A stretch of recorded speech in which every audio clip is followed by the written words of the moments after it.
ನಮಸ್ಕಾರ ಎಲ್ಲರಿಗೆ ಸಹ ಜನಾರ್ದನ್ ಸರ್ ಮಾತಾಡ್ತಾ ಇರೋದು. ಕುಶಲವೇ, ಕ್ಷೇಮವೇ, ಸೌಖ್ಯವೇ. Welcome back to Ganesh Karanth cricket talks YouTube channel. ಇವತ್ತಿನ ಎರಡನೇ ವಿಡಿಯೋಗೆ ನಿಮ್ಗೆಲ್ಲರಿಗೂ ಸಹ ಸ್ವಾಗತ.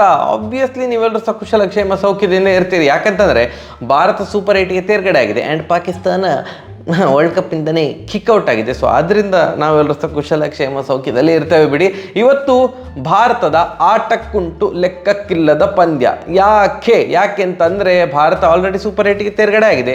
ಕೆನಡಾ ಇವತ್ತಿನ ಓಪನೆಂಟ್. ಕೆನಡಾ ಆಲ್ರೆಡಿ ಟೂರ್ನಮೆಂಟಿಂದ ಔಟ್ ಆಗಿದೆ ಆ್ಯಂಡ್ ಇವತ್ತಿನ ರಿಸಲ್ಟ್ ಫರಕ್ ಆಗುವುದೇ ಇಲ್ಲ. ಯಾವ ಆ್ಯಂಗಲಲ್ಲಿ ನೋಡಿದರೆ ಸಹ ಇದು ಒಂದು ವೇಸ್ಟ್ ಮ್ಯಾಚ್, ಅಂದರೆ ಮಹತ್ವವಲ್ಲದ ಪಂದ್ಯ. ಇವತ್ತು ಪಂದ್ಯ ಆಗುವುದೇ ಡೌಟು ಅಂತ ಕಾಣ್ತೊಂಡು. ಯಾಕಂತಂದರೆ ವೆದರ್ ಫೋರ್ಕಾಸ್ಟ್ ಅದೆಲ್ಲ ಪ್ರೆಡಿಕ್ಷನ್ ನೋಡಿದಾಗ ಇವತ್ತು ಮ್ಯಾಚ್ ಆಗುವುದಿಲ್ಲಂತೆ. ಅಷ್ಟು ಜೋರು ಮಳೆ ಉಂಟಂತೆ. ಆ್ಯಂಡ್ ಮ್ಯಾಚ್ ಆದರೆ ಸಹ ಭಾರಿ ಚಿಕ್ಕ ಓವರ್ಸ್, ಇದು ಒಂದು 10 ಓವರ್ ಇದು ಪಂದ್ಯ ಆಗ್ಬೋದು ಏನೋ. ಯಾಕಂತಂದರೆ ಅಷ್ಟು ಜೋರು ಮಳೆ ಬರ್ತಾ ಉಂಟಂತೆ. ಸೊ ಅಂದರೆ ಮಳೆರಾಯನಿಗೆ ಸಹ ಗೊತ್ತುಂಟಂತ ಕಾಣ್ತದೆ. ಮಹತ್ವವಲ್ಲದ ಪಂದ್ಯ ಅಲ್ಲ, ಆಗ ನಾನು ಜೋರು ಮಳೆ ಬರ್ತೇನೆ ಮತ್ತು ಯಾಕೆ ಮ್ಯಾಚಲ್ಲಿ ಆಡೋದು, ಯಾಕೆ ಸುಮ್ಮನೆ ಟೈಮ್ ವೇಸ್ಟ್ ಆಗೋದು ಯಾಕೆ ಅಂತ ಮಳೆರಾಯ ಹಾಗೆ ನಿರ್ಧಾರ ಮಾಡಿದ್ದಾನೆ ಅಂತ ಕಾಣ್ತದೆ. ಬಟ್ ಮಳೆಯೆಲ್ಲ ಬರೋದು ಬೇಡ, ಒಂದು ಮ್ಯಾಚ್ ಆಗಲಿ ನಮ್ಮ ಪಾಲಿಗೆ ಅಲ್ಲದಿದ್ದರೆ ಸಹ, ಅಂದರೆ ಭಾರತದ ಕ್ರಿಕೆಟರ್ಸ್ ಪಾಲಿಗೆ ಅಲ್ಲದಿದ್ದರೆ ಸಹ ಕೆನಡಾ ದೇಶದಲ್ಲಿ ಆಡ್ತಿರುವಂಥ ಆಟಗಾರರಿಗೆ ಅದೊಂದು ಏನೋ ಒಂದು ಖುಷಿಯ ವಿಚಾರ. ಏನೋ ಅವನ ಜೊತೆ ಕ್ರಿಕೆಟ್ ಆಡಿದ, ಹಾರ್ದಿಕ್ ಪಾಂಡ್ಯ ಜೊತೆ ಆಡಿದ್ದೆವು, ವಿರಾಟ್ ಕೊಹ್ಲಿ ಅವ್ರ ಜೊತೆ ಆಡಿದ್ದೆವು, ಹೀಗೆ ಅವರಿಗೆ ಸಹ ಒಂದು ಇರ್ತದಲ್ಲ.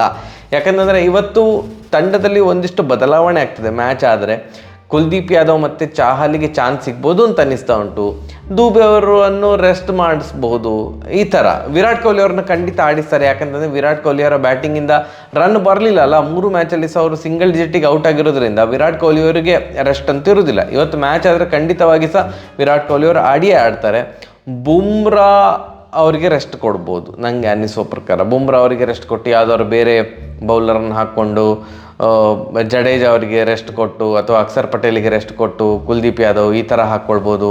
ಪಂತ್ ಅವರಿಗೆ ರೆಸ್ಟ್ ಕೊಟ್ಟು ಸ್ಯಾಮ್ಸನ್ ಅವರನ್ನು ಹಾಕ್ಕೊಳ್ಬೋದು. ತುಂಬ ಬದಲಾವಣೆ ಆಗ್ಬೋದು ಅಂತ ಅನ್ನಿಸ್ತಾ ಉಂಟು ನನಗೆ. ಬಟ್ ಇವತ್ತು ಮ್ಯಾಚ್ ಆಗೋದೇ ಡೌಟ್ ಅಲ್ಲ. ಮ್ಯಾಚ್ ಆಗಲಿ ಅನ್ನೋದೊಂದೇ ನಮ್ಮ ಆಶಯ. ಭಾರತ ವಿನ್ ಆಗಲಿ, 4-4 ವಿಜಯದೊಂದಿಗೆ ಅವರು ಸೂಪರ್ 8 ಇದಕ್ಕೆ ಹೋಗಲಿ, ರೌಂಡಿಗೆ ಹೋಗಲಿ ಅನ್ನೋದು ನಮ್ಮ ಆಶಯ. ಇವತ್ತು ತಂಡದಲ್ಲಿ ಚೇಂಜಸ್ ಆಗ್ತದೆ ಅಂತ ಅನ್ನಿಸ್ತಾ ಉಂಟ? ಕಮೆಂಟ್ ಸೆಕ್ಷನಲ್ಲಿ ತಿಳಿಸಿ. ಚೇಂಜಸ್ ಆದರೆ ಯಾರ್ಯಾರು ಯಾವ್ಯಾವ ಪೊಸಿಷನಲ್ಲಿ ಆಡಬೇಕು, ನಿಮ್ಮ ಪ್ಲೇಯಿಂಗ್ 11 ತಿಳಿಸಿ ಮಾರೆ. ಬೆಸ್ಟ್. ಸುಮ್ಮನೆ ಚೇಂಜಸ್ ಆಗ್ತದೆ, ಯಾರು ಬರಬೇಕು ಯಾರು ಹೋಗಬೇಕು ಅನ್ನೋದಕ್ಕೆ ನಿಮ್ಮ ಪ್ಲೇಯಿಂಗ್ 11, ಇವತ್ತಿನ ಪ್ಲೇಯಿಂಗ್ 11 ತಿಳಿಸಿ. Only for today. ಯಾಕಂದರೆ ಇವತ್ತು ಚೇಂಜಸ್ ಆಗ್ಬೋದು, ಸ್ವಲ್ಪ ಚೇಂಜಸ್ ಆಗ್ಬೋದು ಅಂತ ಅನ್ನಿಸ್ತಾ ಉಂಟು. ನಿಮ್ಮ ಪ್ಲೇಯಿಂಗ್ 11 ಅಂತ ತಿಳಿಸಿ.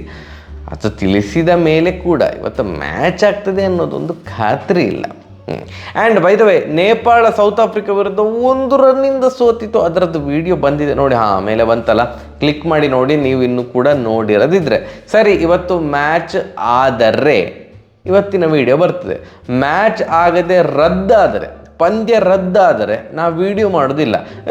ಇವತ್ತು ಮ್ಯಾಚ್ ರದ್ದಾಯಿತು ಅಂತ ಎಂತ ಮಾತಾಡೋದು ಅದರ ಬಗ್ಗೆ. ಸೊ ರದ್ದು ಆಗದೆ ಫಲಿತಾಂಶ ಬಂದರೆ ನಾನು ಖಂಡಿತವಾಗಿ ಸಹ ವಿಡಿಯೋ ಮಾಡ್ತೇನೆ. ಸರಿಯಾಗಿದ್ರೆ ಬರುವ. ನಮಸ್ಕಾರ.